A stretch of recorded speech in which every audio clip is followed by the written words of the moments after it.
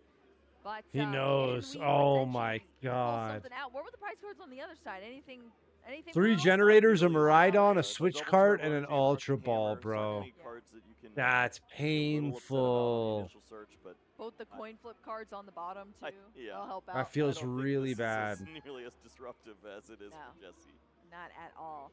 That is brutal to see. Sometimes that's how it's chalked up. Yeah, you see that only electric generator. I feel like Jesse's sorting through like The this. face cannot of Brick be happening right Miraidon. now. Yeah, This is look game at the 3 look of the on his Masters Cup 4, face. and I'm staring Oh down one my electric god. generator here in a matchup that is awful. I mean, it's awful in any matchup, but especially this He one doesn't know when what to you're do. lacking that He's those like, "Fuck, what do I cards do?" and that energy attachment that you need so He has desperately. to, of when course, the he Iron has Thorns to. EX deck is built to disrupt you over and over and over again, discard your energies, and then if you're not able to get them back, what are you supposed to do? And that's where we're at this point. Searches out, I believe, the Zapdos now. And yes, you have the Zapdos Miraidon Fernando in hand lost as to well. Ian That Robb was on the, stream just the because issue of that we had Ian at the Robb beginning of the game. choices. Why Which leave Pokemon do Jesse you wanna in the start spot with? for Starts that? with Iron Also, Hands, they even said though it has a Jesse won million already retreat and in cost. finals. You wanna preserve the Now hitbox they on the put him in Miraidon. this matchup for whatever Slowly reason. set up his Yeah, Pokemon and maybe they did work their way technically to the pull him point back of for that. knocking Yeah, out you're in right. They combination said he with was moving on. Zapdos and Lightning Symbol. So he's got to How do play you an deal with extra one match because generator? he's 12-0. Exactly. This is just devastating, Kyle. I hope it doesn't come down to just the prize cards. I'm still believing. Wait, isn't he here in technically Jesse Parker. 13-0 now? Hopefully we can see something happen on the left Or does side he of have our to play a field here, so it could be second? a good game. Yeah, I was But gonna say. remember, Maridon But up at the EX is gonna top it have says that 12-0. lightning energy be attached here. We're slowly. I was gonna say he's 13-0. slowly So going, why but we'll have to see what does he have to Fernando play has this to extra say match now. and That iron potentially Pokemon catcher, if you taint target his down Zapdos and take a knockout win early streak? on, That is doesn't seem very huge. Even fair. worse Yeah. for Jesse if that happens. We've seen it happen before already from Fernando Right. in our original game. So There's a chance, I suppose. there is a chance. There is a chance. The Colossus tenacity here being played for Fernando, searching out that stadium card and that essential energy on the other side within that double turbo. Fernando with the single Iron Thorns in play. No additional Pokemon. We see the Zapdos, you see the Miraidon. Yes, the attack is available, but if this is the end of the turn, just a simple attack, maybe Jesse's top deck could lead to some help. Let's see what it is. That's oh fair.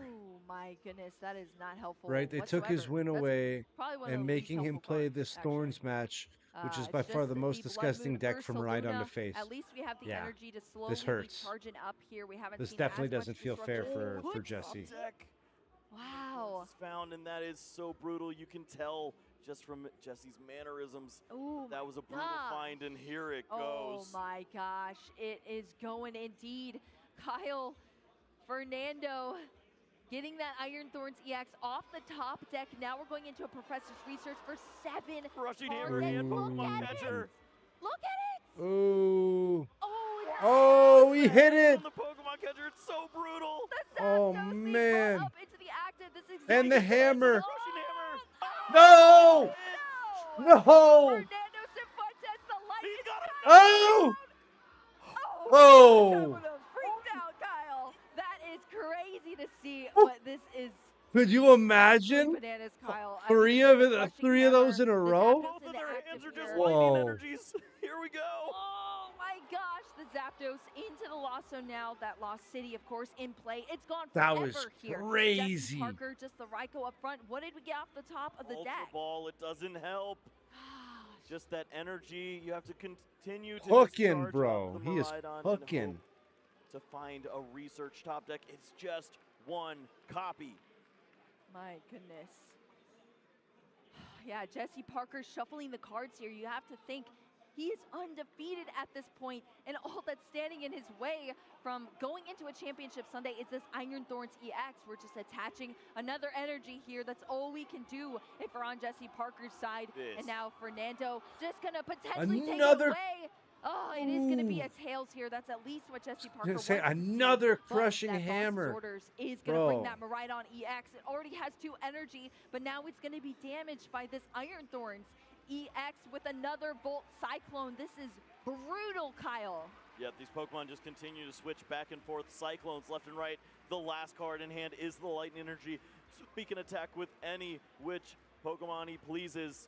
And it's taken knockouts at this point. You see the issues, but for Seal Stone, hang on a second. Do we have some Raikou. play? Yeah, we do have There's the Raikou. life.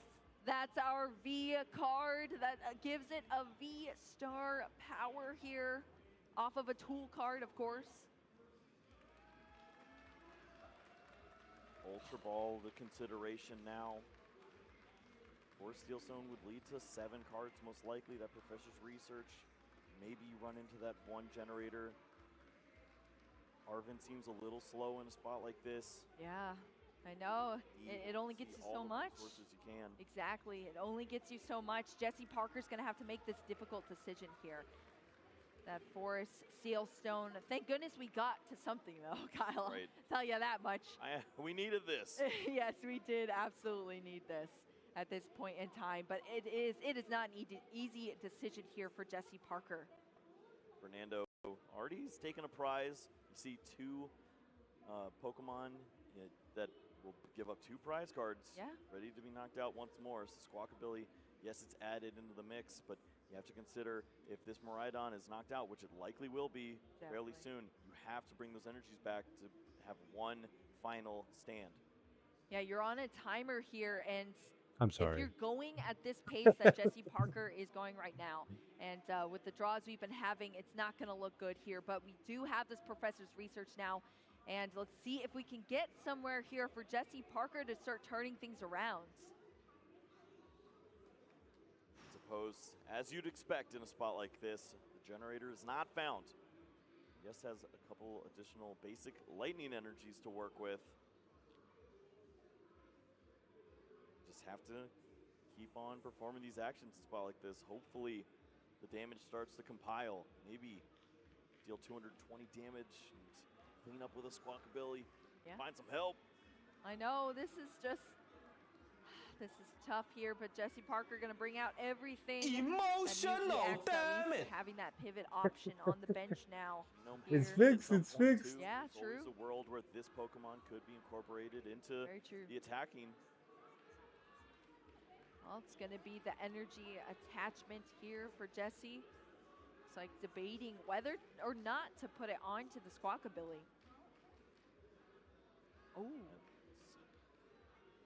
Dealing 20 or dealing 220 at this point, Penny destroys you either way. So Exactly. you cash in on that damage, clean up with Squawkabilly later on. If it does stick around, you need things like this to go your way, especially when your opponent has such a low hand. Maybe they don't have the resources. Yeah, you're kind of hoping on hope here right now if you're Jesse Parker. That is Not top deck dealing Arvin. enough damage here to take out that Iron Thorns EX. And now Fernando having that Arvin, going to search out the Pokegear 3.0 as well as one of those tool cards in the Turbo Energize. I would not put it on Squawk because of weakness versus Thorns. So many prize cards available at this What? point Which for which Fernando. card? What are you talking Take about? out What the main tool? threat, the only threat that we see from Jesse in that Miraidon. Yeah, the only threats. I know you hate to see it, and usually it doesn't go like this either, Kyle. It's really tragic to see how this is faring for the Miraidon, but that Iron Thorns EX continuing to put this pressure on. That's another knockout and into the lost zone for the Miraidon. He's gonna add a Fernando 10 on Cifuentes Squawk, but it'd be advancing misplay. even Ah, I further see. in this match. Only 3 prize cards left to take here, and Jesse Parker Was he is thinking up he wanted to against the wall motivate for quite next literally turn? with these Iron Or Thorns EX. There's at least a heavily damaged one on the bench here, but there's still play into that as well if you're Fernando for the future turns. But what are we working with here now? We have the Arvin, and that's going to get us some resources for Jesse Parker. Yeah, it looked like there was the energy for motivate in combination with boss's orders to take a knockout. Okay. Arvin shows as the supporter of choice. Yeah, that's quite interesting. needs there, charm I and guess, pistol. from Jesse Parker, but Arvin is going to be the card played instead here. So that's the healthy Iron Thorns EX is still in the active position for Jesse at this point in time. Bravery Charm coming out thanks to that Arvin tool card as well. And that is the only electric generator can here KO. until Jesse Parker has access to some prize cards. There is one electric generator on the bottom here, but we have to get there to get to it. And Jesse Parker, like you said, Kyle, choosing not the Arvin for the supporter there is kind of brutal. Yeah, I mean, clearly you want to find some energies in a spot like Ooh, this. electric Nobody generator. guarantees it. Yes, you Okay. get those prize cards, but need some help. It finds one energy. Got one energy. Have a second energy in hand, so attacking with Raikou is available. That is true. Looking I was gonna say, I inside, feel all like of these Raikou. energies being attached to the board Raikou are is the way so you want to crucial go. here. We are going to see Raikou get that energy from the electric generator. That is our only electric He generator could that we're working Thorns. with Oh, he until can't Jesse bundle. can He get can't some prize bundle. Never cards mind. here. The lightning energy that's in the hand can also be placed for the turn. Yeah, for see, that even energy Michael Jesse Parker's just Pramawat shuffling agrees up right that the now game and loss trying for to Ian figure Rob out should have where been this top 4 matchup match is gonna loss, go giving from Jesse the here. final spot. Hoping Them on giving Ian hope Rob top 8 that match something loss can is scripted happen, as fuck. but it's just going to be, I mean, that hand, what else is even in that hand? Yeah, not It's much. a bunch of Pokemon. See plenty of Pokemon with abilities, a Bravery Charm, and a Boss's Orders, along with that final Lightning energy in the hand to work with. Play that onto Squawkabilly, and Get some energies Yeah, down, so but I don't know why they would attacking do that to 20 Jesse. damage into Jesse, this no matter Pokemon what, doesn't feel earned nearly as his great as the his other. wins, right? Like You have Iron anybody Bundle, that so did something you else cash shouldn't in have on this anything now. to do with that. Oh, we forgot about Can the Iron Bundle. Bundle That has its use there, ability? Does help, Kyle. It's helping the team. but I at this thought point, you're Iron Thorns motivating was through- Iron Thorns only shut down the Yes, that is EXs and Vs. That is It doesn't true, shut and down you're Bundle. trying to motivate yourself to get through this match, I suppose. And that's what it's going to be, the motivates here from Jesse Parker. This works. Rule You get the boxes. energies, Gotcha. Okay, And look, makes sense. we're going to see some prize cards. I- That's important. I like this. I think they're supposed to go here. You work towards the genome hacking. There we go. I suppose one awkward spot is Just when not you commit future to mons. the non-aligning Oh, that's Pokemon, you right. find an That's electric right. generator. It does not count Yeah, on that's future right. mons. Oh my gosh, An that's Iron so true, Bundle is a actually. future That mon. is so true. The electric generator, it electrifies those lightning Pokemon, but Mew EX is not a lightning Pokemon. Does have utility, but cannot utilize that electric generator. Penny in the window. Does he do it? Yeah, does he do it? Pokey Gear. What is he getting? All right. Taking the penny? There we go. Don't play it. Yeah, don't play it right now. No.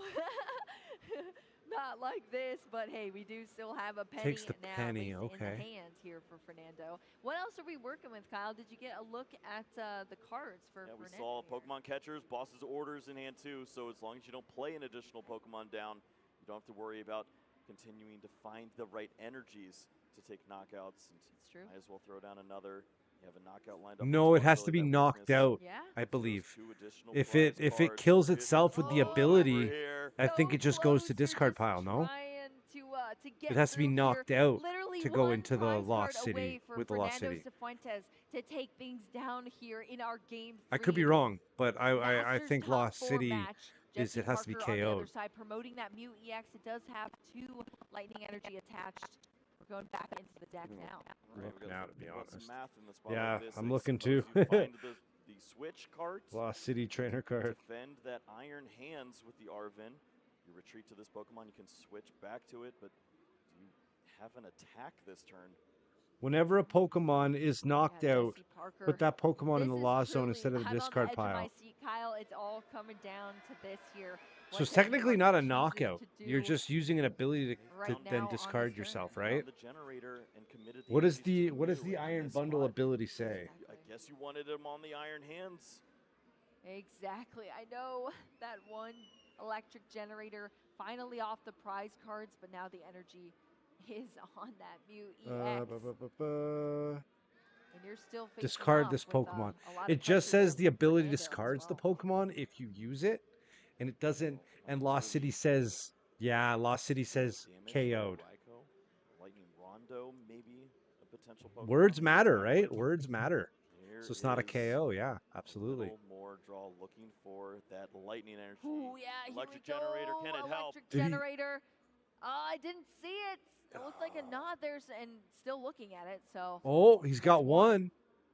All right. He it's only just hit the gonna be one. one Okay, here 50, onto that Raikou 50%. It's V. not bad. It's on the bench Better here than right nothing, now. right? That is the electric generator gone now. The one retrieved off the prize cards, as well as that Miraidon EX coming off the prize cards too. It's joining the bench here now for Jesse, but we still have that Mew EX. Just 2 energy on it. Shaky cam is None shaky. for the turn, unfortunately, for Jesse Parker. Right. Math says play one more Pokemon on your bench. With the retreat, switch card, preservation of the hit points on the Iron Hands, dealing 100 damage with the Raikou, gives you that opportunity for a top deck When it's lightning 80, energy yeah. attacking with And genome Thorns isn't hacking. necessarily going to want to put another one on the And bench to Everything increase. you can here, Jesse. Absolutely everything here. That switch card healing up that Iron Hands EX just a bit there, protecting it. Yep, Raikou okay. going to come into the active position now to get that damage down onto that Iron Thorns EX, leaving it up to Fernando to respond. Now it's But 100, all of yeah. the stops have been brought out from Jesse Parker's side, trying to hold on to this finalist spot here, or in a spot into the World Championship Masters Pass. Finals. Oh, And it's Fernando gonna hit him for is going the to have this turn here. Let's see 100. what we got. What was the top deck? Another Arvin. Iron Thorns Wow. is in hand. So the Pokemon are available for Fernando. But Does he have to avoid knockouts in a spot like this? Does he just incorporate the penny and play slower, hide for a little while? Yeah, old boy is right. Yeah, I mean, it's coming up with not too certain what the next decisions here on decision, both yeah, sides of the decision field. will They be. have to identify all of these optimal turns that they could potentially take. And there's still a lot of resources here. It's going to be the boss's orders, though. You know what? I've seen you switch a lot. There's plenty of hit points, very true. Plenty of retreat cost there. Let's attack. See if you don't have the resources. If you don't, this is a great spot. But Jesse does have another Playing penny is window bad. here. Yeah, another it window doesn't just gonna be necessarily that put him Volt in the Cyclone best here, putting that setup, double turn right? onto Like the it just bench. kind of Iron holds him Thorns EX. back Jesse another turn Parker. if he has the penny. Iron Hands, you're too big. It's got 4 4 retreat cost. 4 retreat costs, and He's a Pokemon chunky are there, boy. He's a chunky boy. You have the Pokemon in play. You could bench one more. You could attack, but it's just the past pennies there. It's over. Oh. Fernando Cifuentes has found it. Wow. I cannot believe that Wow. That's Fernando Cifuentes has crazy, a man. huge group of supporters here rushing up to the stage. The Wow. opportunity to compete against an undefeated player here No in our top 4 at way. the 2024 World Championships, and it's taking it down That's with Iron Thorns crazy. EX. I am astonished. That is the result of this matchup. This was not on my bingo card. No, it was not. But here we are, undefeated, no more. Jesse Yeah, that's Parker falls crazy. to the That's Iron almost Thorns, not even the fair. Same Thorns Like, that he's knocked out time and time again. The same matchup that Fernando has faced over and over in this Damn. tournament. The one he has not accomplished. that Roaring Moon's gonna eat until that deck. just Let's now hope. has found Let's hope. victory in the most Let's hope, because optimal he just time, kind of got the victory fucking that gets him to the ripped off. championship. That's Yeah, crazy. that is incredible, Kyle. Absolutely incredible. Fernando Damn, man. Cifuentes coming back to our stage in top 4 and taking things down into the finals tomorrow for our championship Sunday. Let's see how he earned his spot here. Yo, now chat. in these Chat on the games. official Pokemon. Must be nice to be a Thorns player having Pokemon build your plot armor.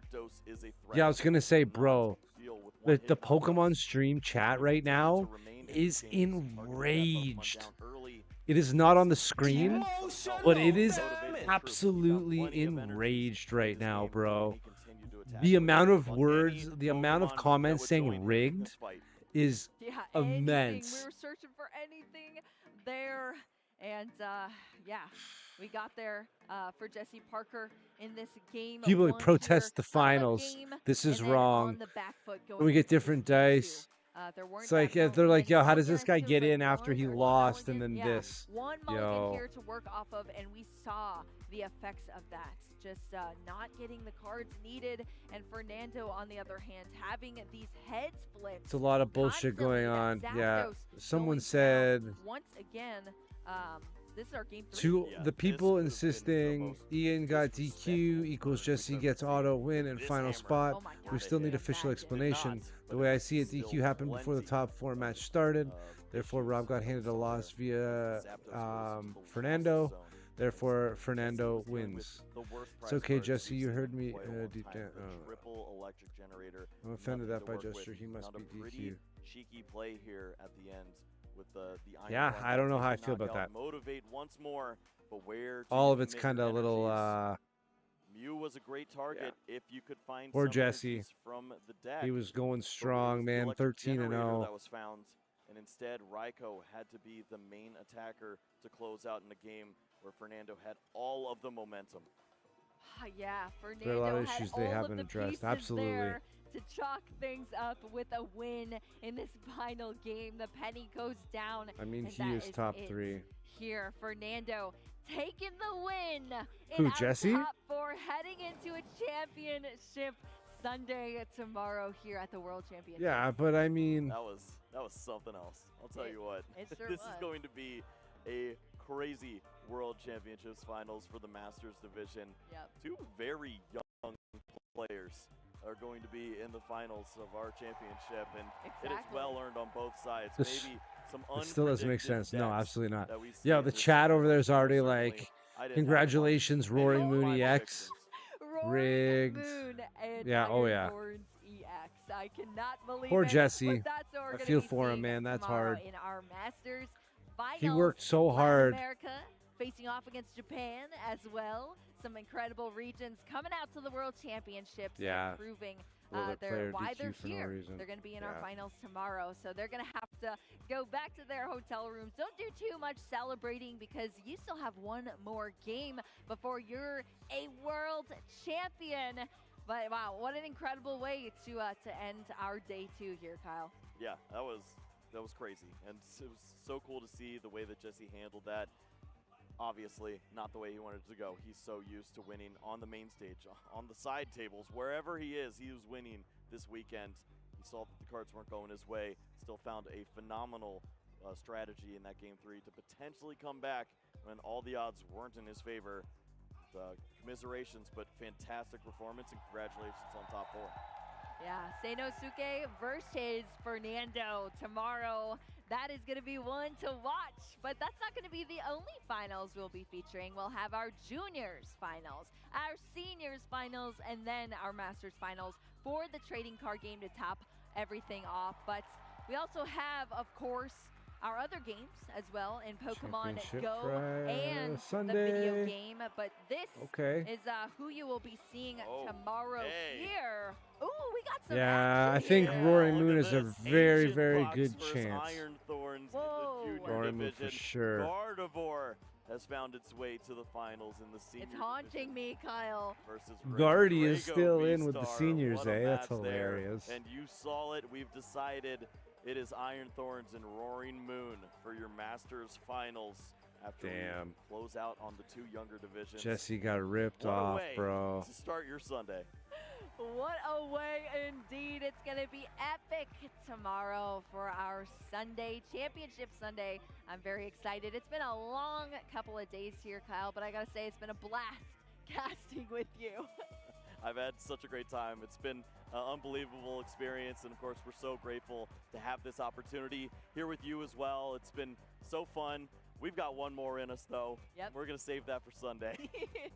Yeah, we're going to save it for Sunday. All of the best action happens tomorrow. That's where our champion will be crowned. Lots of prize support to come out, as well as that closing ceremony that everybody waits for at our World Championships. It's going to be epic. You're not going to want to miss it. Well, without further ado, our fellow friends in the Caster Lounge are ready to send you off. Let's throw it to other Kyle. Hey, Puka, how you doing? Yeah, thanks, Kyle. We are here in the lounge. Wow, what a match to send us into our finals.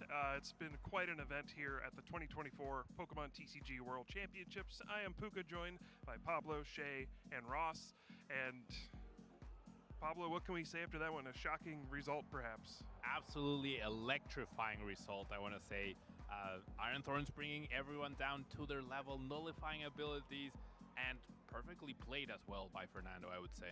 Yeah, great match. Jesse went on the run of a lifetime, but I mean, fell a bit short, made it to the top 4. Still an incredible result, but Fernando is the one going to the finals. Yeah, Crazy. Jesse did a fantastic performance there. Unfortunately, like you said, does fall a bit short. That Iron Thorn's just proving to be just a little bit too disruptive, being when you're so used to being able to use like Tandem Unit and all those good abilities, when you just can't, sometimes decks can just grind to a halt. And who would have thought Iron Thorn's making it all the way? Yeah, and Ross. I mean, I saw a comment from someone, imagine using the Fortnite jerk-off emote and losing out of top 8 worlds in Worlds because of it. And it turns out maybe should have taken it slightly more seriously. Yeah. And Roaring Moon EX, that's another Yeah. deck I am very fond of. Similar kind of thing. Big, fast, 2 prize knockouts. It's a deck we've not seen for a while. It really fell out of favor. Even friends of mine All of that it played Roaring feels a Moon little, gave it up in I favor feel of bad for Rhino in Jesse, bro. formats like this. And yet Roaring Moon all the way to the final. I mean, imagine if our caster predictions, if one of us had put Iron Thorns and Roaring Moon. See, I thought he was like, doing like the rolled dice gesture. You know what I mean? Like, yeah, I guess genuinely Ross thought Coffin he was was just ahead of his time. rolling dice. Should have stuck with it. When I seen we it, do I was have our like, bracket we can look at no, for I how couldn't. things played It's out got to here be in our top dice. cut for the Like, World there's no way. Championships. Start at the top. Jesse did take out Michael, but then ultimately fell to Fernando. And yeah, we have Sinosuke at the bottom. Roaring Moon roaring. Look, into notice the how it's finals, Ian Rob and I 0, gotta say, Fernando 2, not match like just went DQ. pretty quick. Like they I kind of was just there play it to off watch like his Fernando top 8 1, match. 2 He just for steamrolled that. poor James. It was over very That should just quickly. say straight up And DQ. same story in If the he was top 4 against DQ'd. Raz. He just, That shouldn't say he 2-0. just attacked every turn. Like played a you're Pokemon catcher you're pretty much every defaulting turn. to 2-0 because of a and DQ. made it look pretty easy.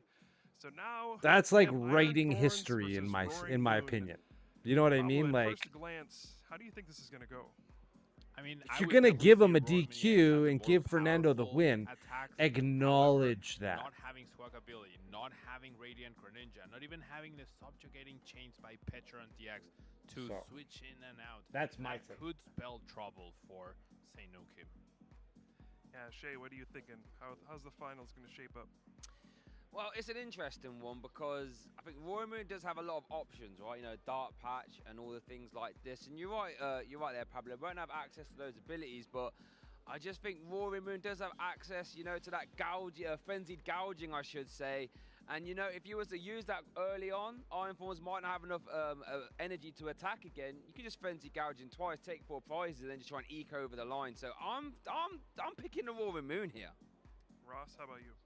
I think it's going to be very similar to the top 4 game we just watched. I see it very similar to Miraidon in that it has abilities it likes using, but it's not a deck like Lugia or Gardevoir that has to have those abilities and kind of shuts down without them.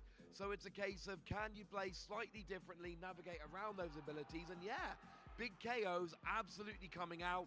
I'm a bit nervous that the first attack on Roaring Moon only does 220 when 230 is a magic number. Over-reliance on frenzied gouging is not always the best plan. So I like Roaring Moon, but I'm very much in favor of decks like this generally, but I don't think it's going to be an easy match by any stretch. Yeah, it's going to be close. I foresee a lot of important crushing hammer flips as well. But I will say, keep an eye out for Pecharunt EX. It's kind of the mascot of that Shrouded Fable expansion. It does have an attack, which could be very relevant in that matchup. I'm excited to see how that's going to go. Of course, that is I never the thought final of something match like we have that, here right? from our second day of competition, but you know what that means. Tomorrow is Championship Sunday. We are going to have all of the championship matches for tomorrow. Junior, Senior, and Masters Division for the TCG, as well as video game, Pokemon Go. We're going to have lots of champions being crowned on the stream tomorrow. 60 per prize and taken. Be sure to follow all of our different channels to keep track of what's going on. What do you mean? At the Pokemon World Championships and everything else. Now I know why it's Follow us called right Worlds. there. Just add a What slash do you Pokemon. What do you guys Find mean? us. What do you mean? And Pablo, I know you have a connection to one of the junior finalists tomorrow. Can you tell us a bit about that? Yeah, I mean, Logan Oh, Bailey, someone gotcha. who I've worked with for the last a little over a year. He qualified to his first ever World Championships in Yokohama, and now this season he had a stellar season. He won a regional. He's been dominating the local scene in Seattle as well, which is like a very competitive, as I'm sure you know, Kyle, very competitive spot. And now he's made it all the way to the finals with Iron Thorns EX as well. Yeah, the junior division. It's called finals Worlds is also because gonna be you come somewhat to of an deal with Iron bullshit and Thorns versus become a Roaring victim Moon, to World's perhaps a little bit bullshit. different. All right. We also do have an email promo He going needs on. 2 energies and does Check 60 that per out. each prize opponent is You taken. can take a look at that here. Sign up for our email updates. Get news about Pokemon events, live streams, and new releases at the Pokemon Center. Make sure to subscribe to that. Follow along. Use that nifty little QR code there. There's fun stuff going on. Yeah, it seems like it's a whole lot of like politics, this has juice been kid. An awesome weekend. Sounds with like politics so much to stuff me, going right? on. And speaking of that Pecharunt EX that you will see in the finals of the Masters Division tomorrow, you can get that special illustration Outburst rare Worlds Pecharunt 24 EX is the in code there. Pokemon TCG My head is Live. unreal. I'm sorry. Shay, how are people going to get that? Well, in order to get that, He needs 2 energies and does 60 per each prize opponent's taken. Okay, so as it just goes, it just starts building up. We've already mentioned how it could be really impactful Got in this it. final. A really great ability and an attack we could be announcing tomorrow. So if you want to get involved, Opponent make takes sure 4 to get yourself prizes, on that's TCG 240. Live. Use that code there, Outburst World 24, Gotcha. and go and get yourself that nice special illustration rare Pecharunt. And TCG is not the only thing we got going on. we got a Sylveon for Pokemon Scarlet, Pokemon Violet. Ross, how are people going to get that one? Wow, they get that by going on to Pokemon Scarlet or Violet video game and using Sleep Talk Worlds as your code. Make sure you put the 0 instead of the O there. Get yourself Tomoyo Ogawa's 2023 Bro, they're not going to like me in Baltimore, like Reg. Nobody. Because everybody likes I'm Sylveon. raising chaos The at only thing better than Baltimore. Sylveon What do you is a mean, bro? world-winning Sylveon. What do you That's what we mean? got for you. There you have it. And of course, I'm we have not gonna Pokemon play. Unite as well. What? Believe you can What do get you a nice mean? little Platinum Gengar boost emblem. Use that gift code WCS Boycott. 2024 for the World Championships Fights, 2024. So yeah, go ahead, pop in that code. You'll get that nice little Platinum Gengar boost emblem. Unite finals, of course, still going on. They will be playing their finals tonight. So if you're interested in that, be sure to pop over there and check that out as well. We still got a lot of exciting stuff going on in the background in the crowd. And we do have Pokemon Go Twitch drops. All right, Look at all the there you different go. things you can get. Day 1 has already passed, but day 2, look at all these different They staff teams you know can what get, it's like to all be these part of different Pokemon by association. just for following along, watching, and earning. Hey, this is some great stuff. I don't, All right. I don't understand what you The mean. end of our second day. Hard to believe. I'd like to get some closing thoughts from each of you. Pablo, we'll start for you. Hey One guys, thing I'm you're gonna taking away switch this from this over event. now, I think. Don't disrespect Dark Patch. Dark Patch has historically been amazing throughout the history since it got released, and it's back here to claim another world title. Yeah, it's been about 12 years, huh? Hawaii. Yeah. What a coincidence. Yeah. Shay, how about you? Closing thoughts. My closing thoughts is that seems like all basic decks seem to be ruling the roost here with an all basic deck in the final, both sides. So seems to be evolutions have been given the old elbow out, and we're back to all basic. And Ross, how about you? My thoughts are I spent so much time preparing to cast Worlds this year, digging through Japanese results because they've been playing in the Night Wanderer Shrouded Fable format for several weeks. I poured through all their results. I got every opinion I could find from every corner of the internet. And it turns out it was all a waste of time because once again, nobody knows what the World's format is going to look like because we got Roaring Moon against Iron Thorns in the final. No one saw that coming, and I find that genuinely delightful. I love being surprised. Sometimes simplicity is all you need. I gotta say, I kind of didn't expect that either, right? We will see one of our players take it home tomorrow. We'll crown 3 winners for the TCG and have so much action tomorrow. That's going to wrap things up here from day 2. Do not miss Championship Sunday tomorrow. It's going to be the most exciting day of competition. Thanks for watching. We'll see you tomorrow.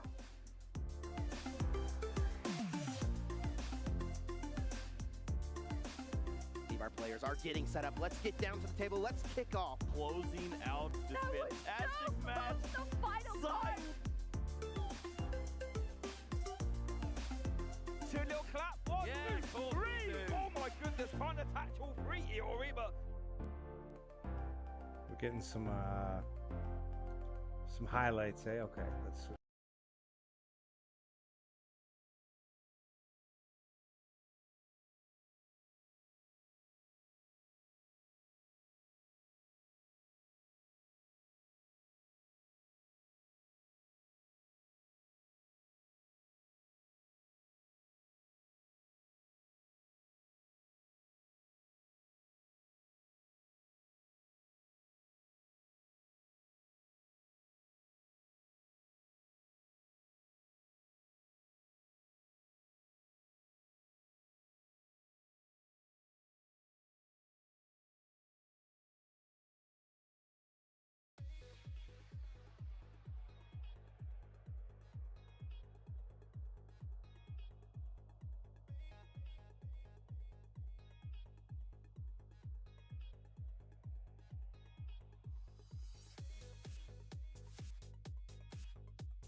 Is it not?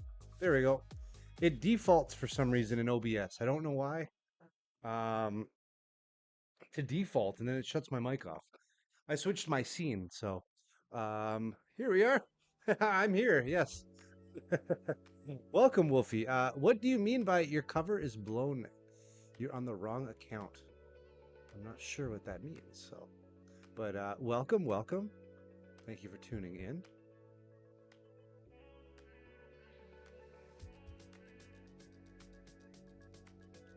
I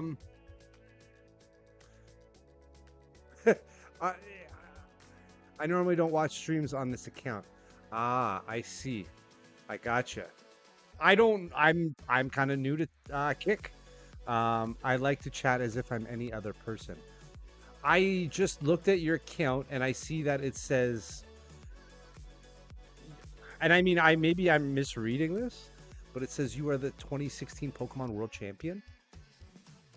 Is that correct? If it is, I mean, you know, congrats, welcome. You know, I am. Yeah. Well, how do I put this? I'm old, okay? I played Pokemon when it started, when it came out. I'm like 40 years old. I stopped playing for a long time. I stopped collecting for a long time. I started streaming at the beginning of the year this year, and I got back into Pokemon. And, you know, I've fallen in love with it. It's, you know, it's become my whole thing online. Hey, I'm old too. Okay, fair enough. Born in 95. Well, I'm older than you, my friend, but I feel you. You're getting there. I feel you. So I've been streaming since January. You know, I stream on Twitch and YouTube, and I just started on Kick because I was like, why not? So I don't get I haven't seen a lot of traction on here yet. I don't think Kick is a place where a lot of people play cards. I notice a lot of the time when I'm streaming TCG, I'm probably like the only one. But that also is not a bad thing. That means if people want to watch it on Kick, I'm the one to watch. You know? So, but you know, while I got everybody, I got a bunch of people here and on Twitch and on Kick by the looks of it. Let's open a pack of cards. I got some Paldea Evolved, and I have 2 packs of Obsidian Flames left. What should we do? I'm thinking we do the Paldea Evolved.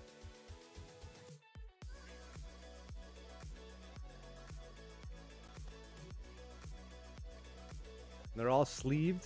We got sleeved packs, and then we'll start playing a match. I think I'm just gonna play with my Raging Bolt. Ooh, yes, we open a lot of cards. It's a hard choice. No, I think Paldea Evolved is the natural choice. This is actually what we pulled the other day. Me and my bird. I rip packs with my bird on my shoulder. She's a good luck charm. This is not the first one either. So yeah. Going for the Tyranitar. What do you mean? Like for Obsidian Flames? I could go for T-Tar. I don't think I have the T-Tar. I do have Zard. I did pull the Zard as well. I don't have Gold Zard. And I believe the Black Zard card is Paldean Fates, right? Could be wrong, but I think... I don't know. You guys, what do you think? You guys think Paldea Evolved, or... I feel like Obsidian Flames pull rate is not the most generous. You know what I mean? Oh.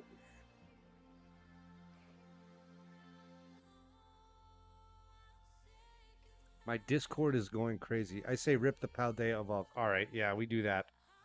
Oh.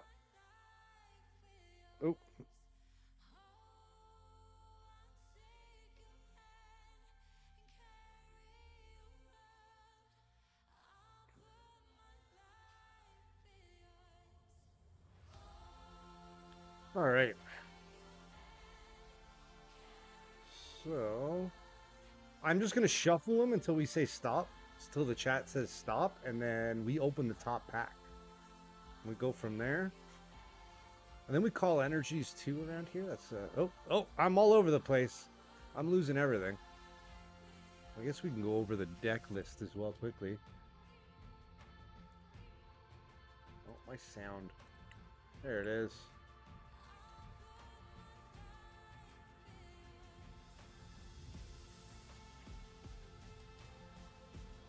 We'll shuffle these up nice and good. You know what? There. That's the one. We got the Meowscarada. Let's get it back there for now. All right. It's Meowscarada here, but maybe that's just the sleep, right? Chin Pow! Right. Alright, so I already know we got a dark energy call in chat. I know that. That's a given. I'm going. Who was the MVP tonight? Who did we see as an MVP? I think it was a lot of lightning. A lot of Iron Thorns, a lot of Miraidon. A lot of lightning, so you know what? I'm going lightning. Any other energy calls before we flip this over? See if we can get some. Oh, cards look very small when I do that. That's weird.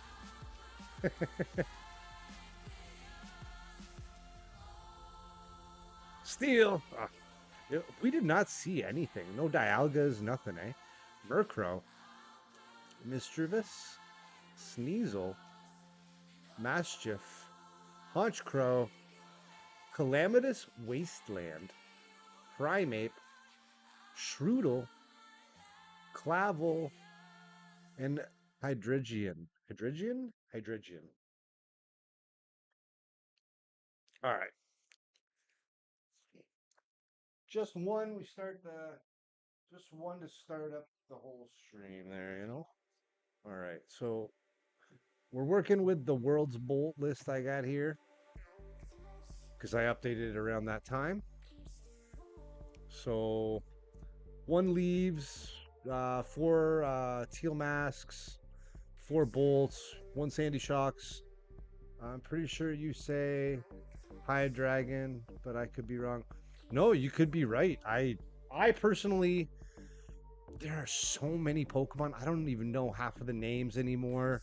They're crazy weird names sometimes. A lot of people saying Jesse should have been in the finals. Yeah, I don't know what to think about all of it right now, you know? Let's see what happens. Let's see what happens. I mean, I guess right now it's just going to play out as it is. I'm not very high into the Azelf Ultra League there. Let's hope I don't D-rank.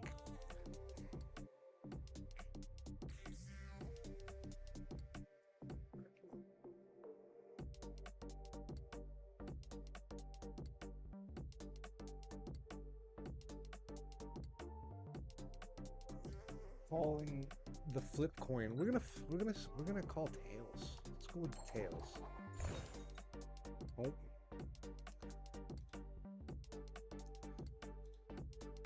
Let's get rid of that.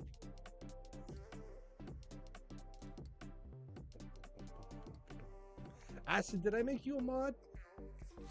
I don't know if I made you a mod. I'm gonna block this thing.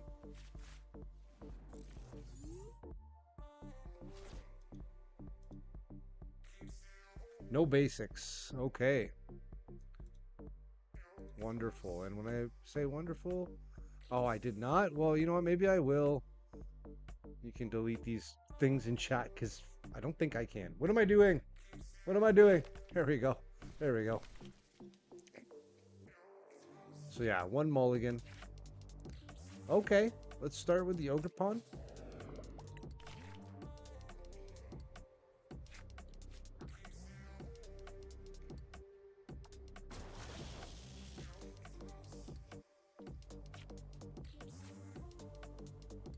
All right, let's okay, how do we start this out? Do we just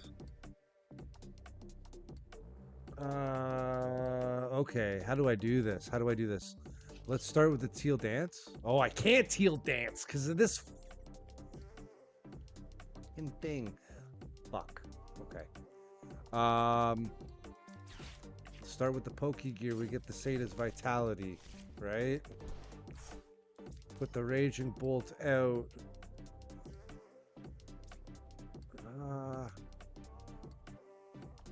I want to Ultra Ball with the other card. Can't ban. No, I didn't make you a mod yet. I already banned that guy too, so no worries, my friend. If I want to dig into the Sata, I'm not going to be able to do it first turn, right? Like, I have to Earthen Vessel, right? Maybe with the Night Stretcher? No, with the Energy, because I can get it back. I'll get it back. And I want an Ultra Ball. I want that. Right? I want that.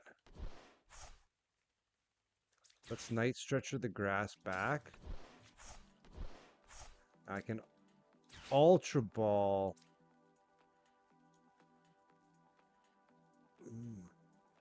I'm only going to be able to get one of those back. And I want the other one. Do I throw away the retrieval? I guess I could use the... I guess you set up... Yeah, I'm trying to set up. That's the thing, right? Let's throw the grass away because I can always retrieval it back if I really want to. I probably should have did the other one. Well, no, I want to attach it. Let's Raging Bolt. Yeah. Let's do that. Now I can say to the... I can't say that. He made me start, right? That's right. Okay. I see what I did wrong. I understand the ways of my errors. Okay, so then maybe I should retreat it and just attach return to the Ogre Pond. I mean energy retrieval. And just attach return. Or maybe wait. Let's just attach return to the bench. Yeah, and then we'll pass. I guess you set up since his first turn. I think another bolt. I was under the impression, for some reason, I thought that he was first turn, not me. Hopefully, you get Sandy Shocks for weakness. I did not grab Sandy Shocks. I grabbed the Raging Bolt. I didn't think Sandy Shocks would swing for enough, but I mean, what? Two swings for the 60 is 120, 240, right? You'd have to hit him twice. He's gonna try to Crushing Hammer. Oh, there it is. Fail. Okay. But later, yes, I can definitely... I have Sandy Shocks in deck. I did not deck search.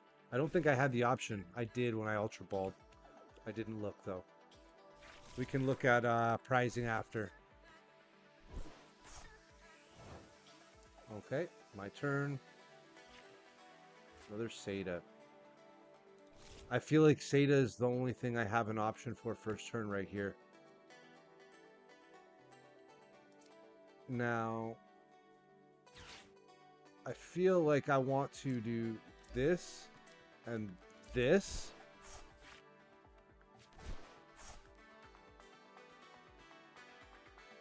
I'm going to energy retrieval, Earthen Vessel with that, right?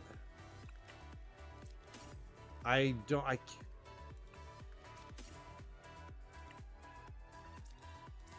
One and one in the deck.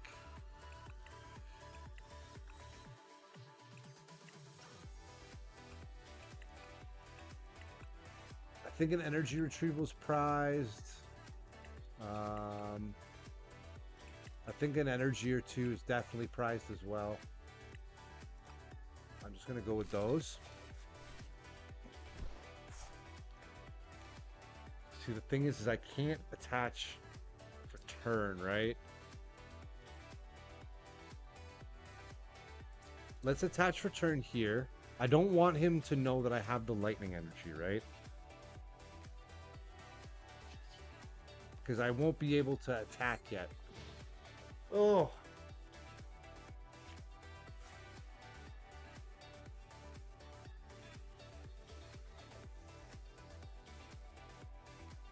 Like, no matter what, he can't swing. Okay, so he's, yeah, Lost City. So is everybody... He does because of Vessel. Is this everybody going to be playing the Fernando deck right now? Is that what's going on here? Am I just going to run into this deck online instantly? My first match. I just finished watching this. And now I have to play it. He's going to move over to... Yeah, of course. Very methodical. Very methodical. Oh, come on. Ugh. I can kill though, right? Retreat. Push that out. Professor Sada's Vitality. Attached there. Right? Draw 3. Let's go. Okay. Do we nest ball? Let's nest ball for 4 for KO. Yeah, 4 for KO. But I'm wondering if we should nest ball.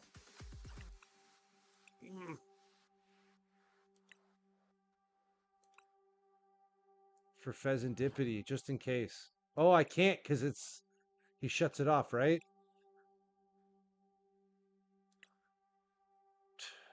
I don't know. I don't even think I actually want to take anything right now, do I? We don't need Ogre Pawns. I don't want to take Sandy Shocks, and he can't. He swings them up. Maybe I take one more Raging Bolt just in case. Just to kind of, you know what I mean? I don't want to waste the card necessarily right now, but okay, let's go for the KO.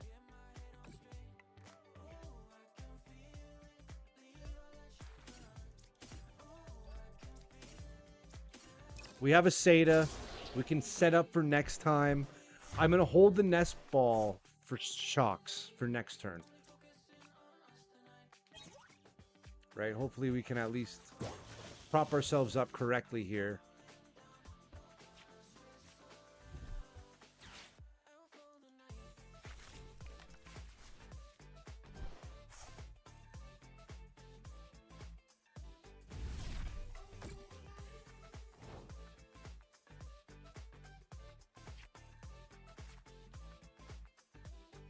Okay.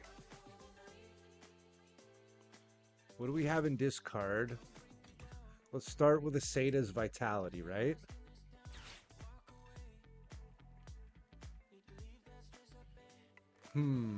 Now, what do I have in hand again? Shit. One of each, right? Okay. I feel like he's going to knock this Pokemon out. I think he's going to knock out Primary.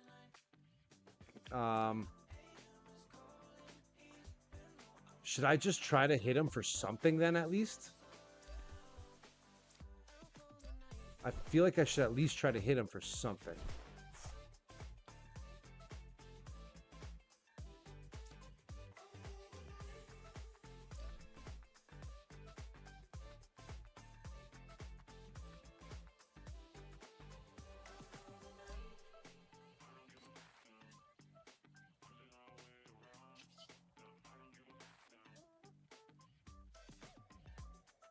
Should I just Seda then switch to a healthy Bolt? I don't Pow Pad for Seda. We can Pow Pad the Seda back. Now I don't think I necessarily need to switch to the healthy. I think I just want to hit him for the 210. Right?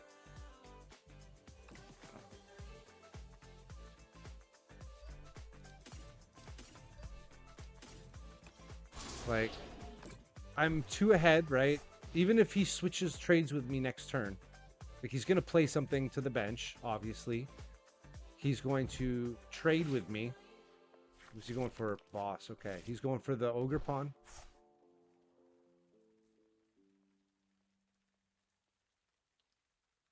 It's got to be game then. If he didn't find what he's looking for. Okay, another Lost City down.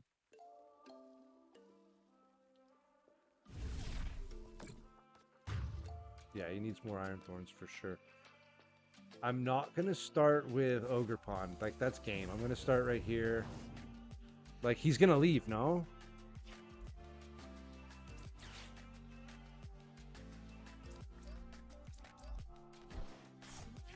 Like, just straight up, that's game.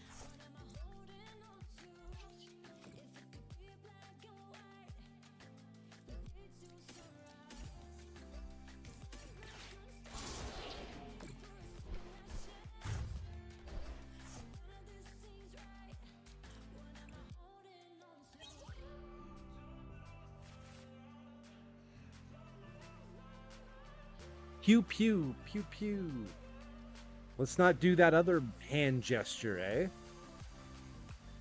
I feel like if he would have did the Shooter McGavin, he would have been okay.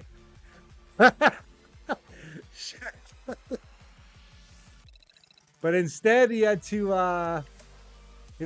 go Happy Gilmore, you know? I eat pieces of shit like you for breakfast. You eat pieces of shit for breakfast?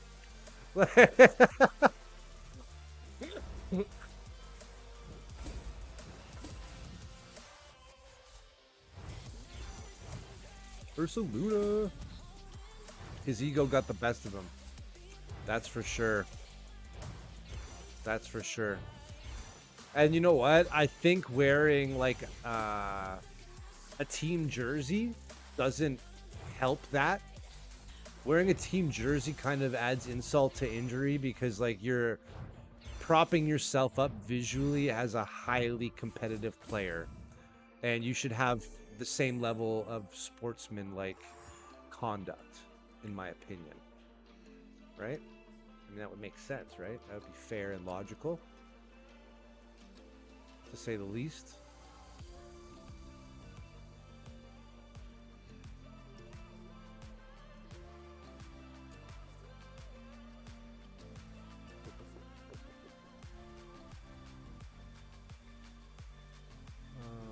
Let me look here real quick.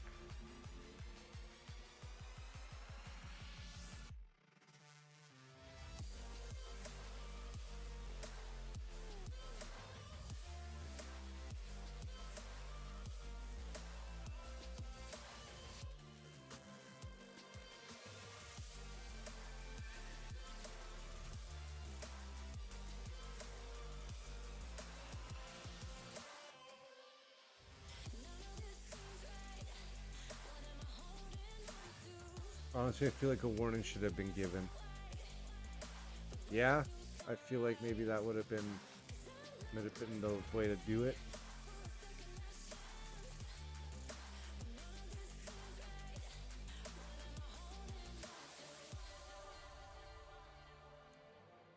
Like I said though, for myself personally, I don't absolutely know, maybe.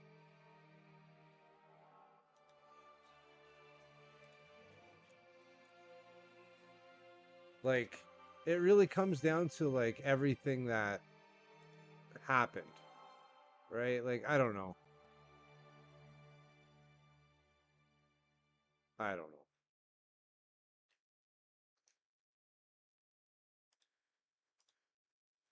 Imagine going to Worlds and losing it all to a dumb gesture. I totally don't disagree with what you're saying, but I think it also comes down to like,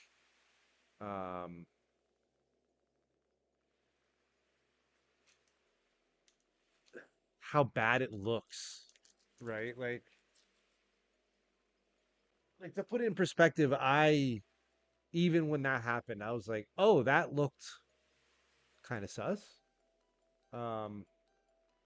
So the fact that it actually kind of like popped up in my head, bro, they're doing the drone show right now. Should we watch the drone show?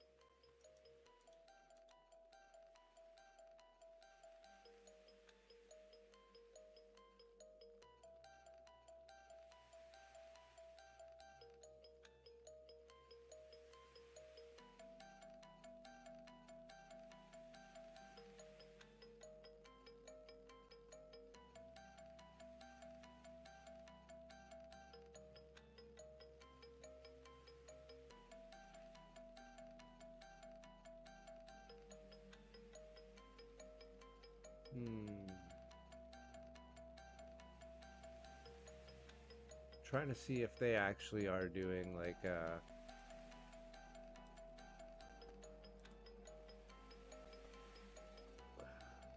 they're trying to, if they are doing the drones. Let me look here.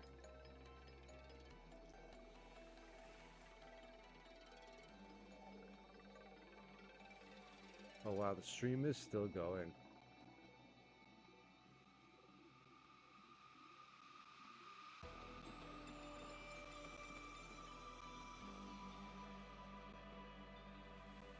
All right, we're gonna go into another one. Let's go into another one.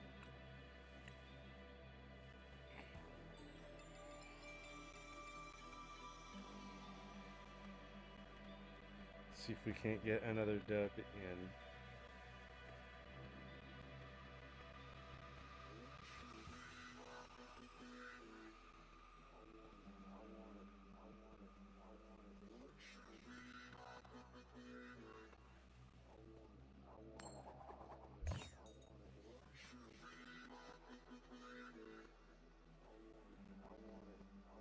Do I want to go first? No, we're not going to go first. We're going to go second.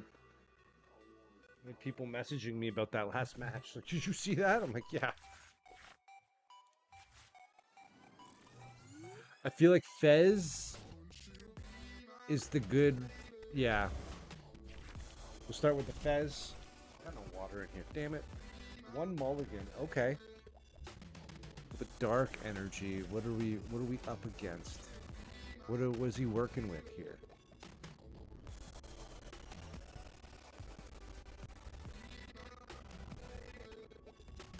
He's still setting up.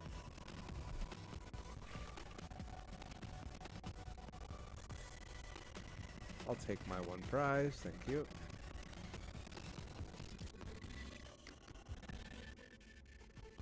No, I'm gonna sit with those, that's good.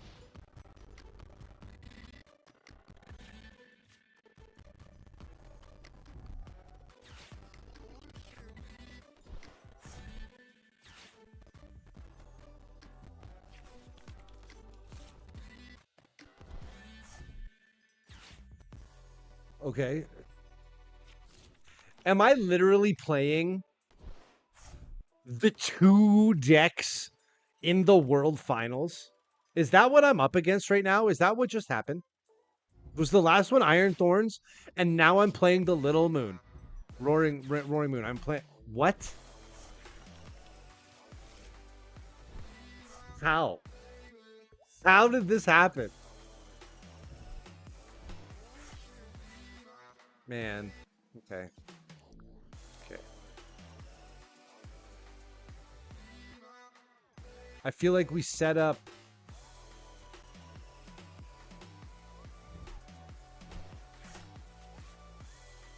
How do we set this up? How do we set this up? Oh no!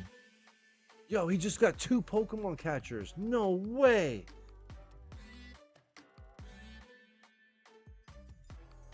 He hit all 3 off of that. Crazy.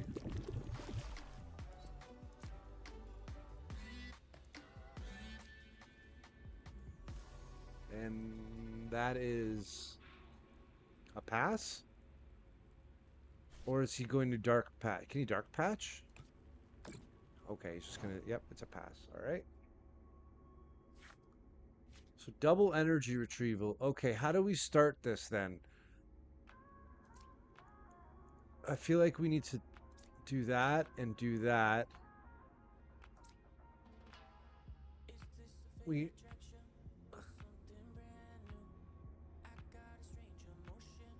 I want to say this vitality, but okay, let's nest ball for an ogre pawn.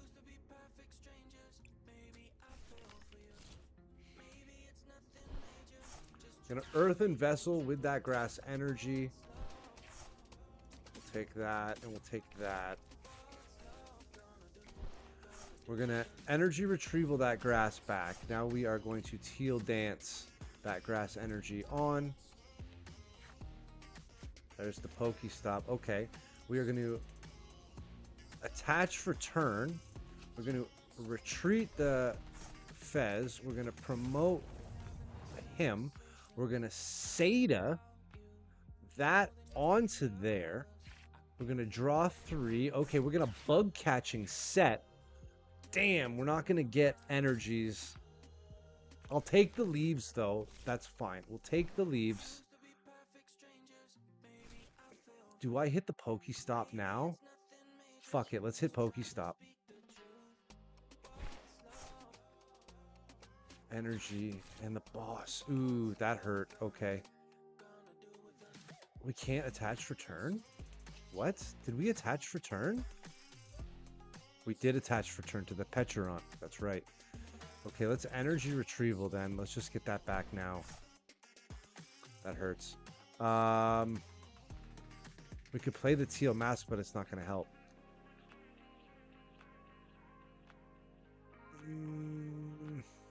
Do we double teal up? I feel like we should double teal up just in case something's coming. I don't want to burst roar and dump that whole hand. I'm just going to pass.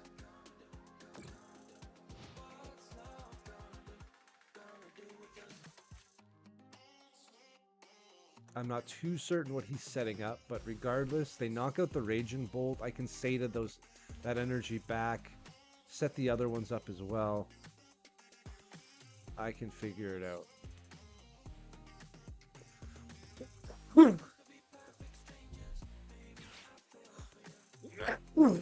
Tails. Oh, no. Okay.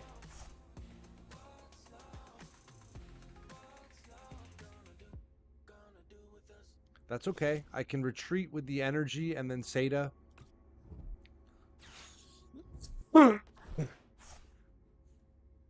What is he ultra balling for?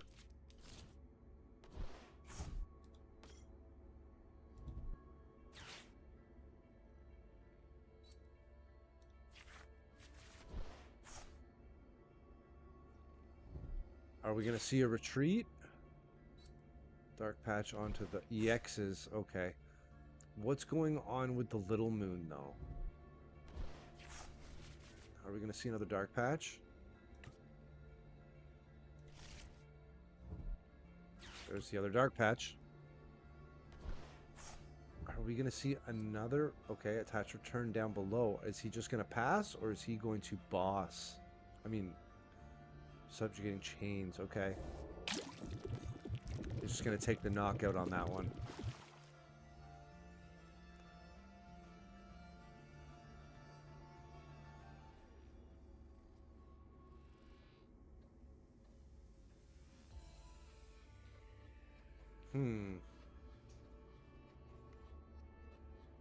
He's going to take his 10 damage.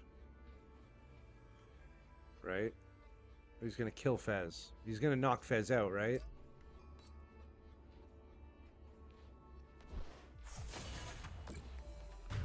With the Calamity Storm, okay.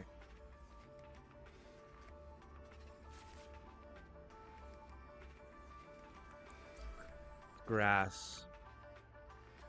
Do I have any grass in here to take? I don't.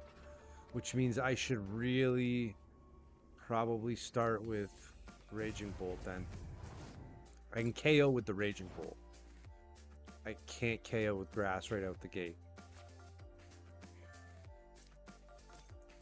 Let's put another one down. We have no energies in here, so we can't. Shit. Alright. Let's Pokestop. That works. Okay, that works. I think. Yeah, that'll do. That'll be one, right?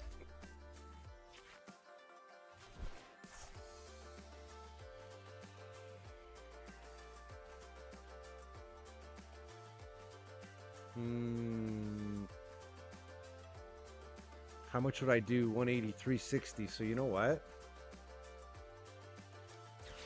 Let's prime catch this one. Right? Let's push him out. That's fine. Let's Iron Leaves. That's going to take all 3 of those energies and push him to the front. And I'll get the knockout with that.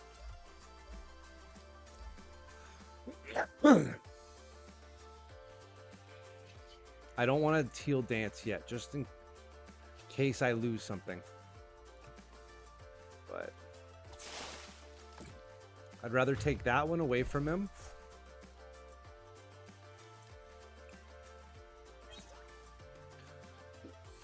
I don't think I'm going to be propping myself up to win this one now. Because he's going to be able to 220 with that Pokestop.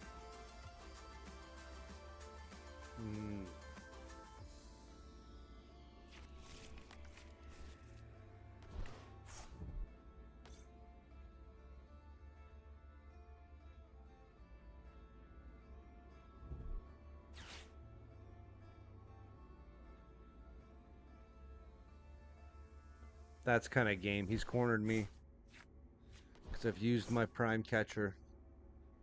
I'm going to have to Seda next turn, which means I can't boss his orders. He's setting up the next one, too. Yep. That's 4 dark patches, though, I'm pretty sure. 3 dark patches, okay. Yeah, he's setting the next one up for game.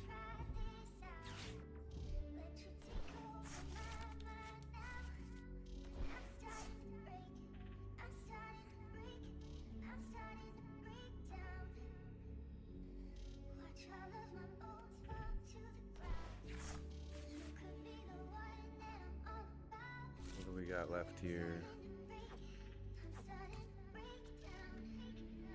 I mean, he sated already, so he's just going to go for the knock on the leaves.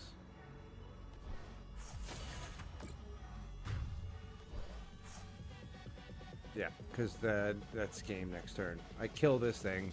Even if I kill this, he just retaliates with Frenzied Gouging, right? And then that's game.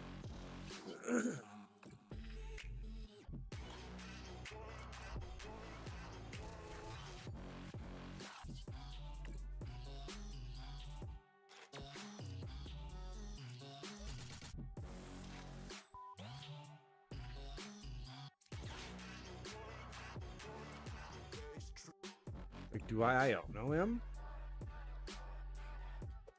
No. I might as well just take Seda. I mean, like, that's game. He's won. He's won it. He's got it.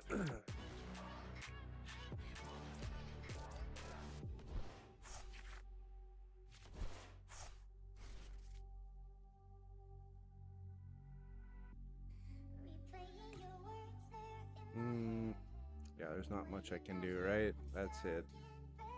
That's kind of it.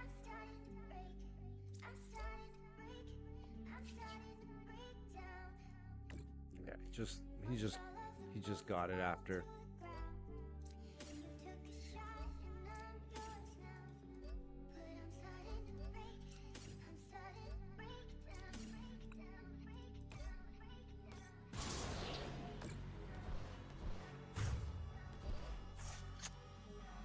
It's too bad. It is what it is, right? I feel like maybe... No, there's no way I could have... I think the Pekarant didn't help him too much. It just was free retreats. That's it. That's just game, you know? So.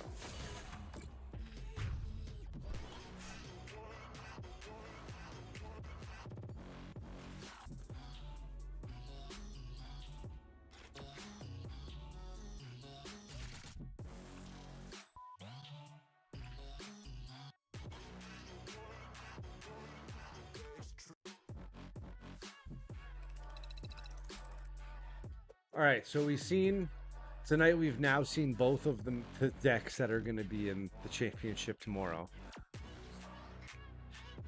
Kind of silly. It's 2:30. I think I got to call it. We've been streaming for 4.5 hours, and I got to be up tomorrow to go to League, so I think I'm just going to run the Bolt, Raging Bolt. We're going to stick with it. Unless I could put something together tonight, but I doubt it. We'll see. Maybe I get on. I mean, maybe I talk to you guys in Discord tomorrow and I piece together something quick. But yeah. that's it for me tonight. To everybody that's been hanging out on Twitch, on YouTube, and on Kick, thank you so much, guys. I appreciate it. We watched some games, you know, we watched some stuff happen. History was being made, and tomorrow we'll see what happens. All right, guys, I'm out of here. Take care. Have a good evening, and